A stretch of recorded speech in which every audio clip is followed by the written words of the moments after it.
তাৰ পিছত মোৰ লক্ষ্য হ'ল প্ৰত্যেকটো ঘৰ জিঅ' টেগিং কৰা আৰু ভগৱানে কৰিলে মাটি নহয় ভগৱানে যদি কৰে অহাবাৰ আপোনালোকক মাটিৰ ওপৰত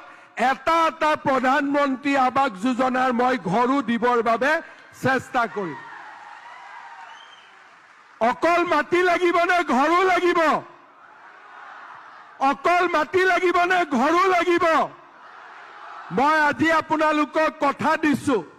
মাটিও দিম আৰু প্ৰধানমন্ত্ৰী আৱাস যোজনাৰ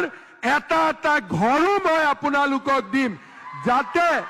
আপোনালোকে নিজৰ ঘৰ বনাব পাৰিব যাৰ ঘৰ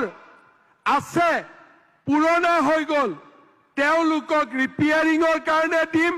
আৰু যাৰ ঘৰ নাই তাক নতুনকৈ প্ৰধানমন্ত্ৰী আৱাস যোজনাৰ ঘৰ এটা এটা দিম আৰু আজি মই দিনজয় চাহ বাগিচাত 800 চাহ বাগিচাৰ শ্ৰমিকে শুনি আছে এটা ভিডিঅ'ত ৰেকৰ্ড কৰি ল'ব নেকি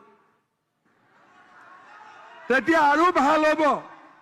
আজি আপোনালোকে 800 চাহ বাগিচাত ৰেকৰ্ড কৰি দিয়ক হিমন্ত বিশ্ব শৰ্মাই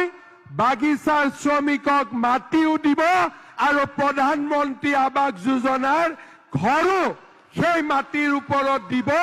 আজি মই আপোনালোকক প্ৰতিশ্ৰুতি দিছো ঘৰৰ ৰিপেয়াৰিঙৰ কাৰণে 1 লাখ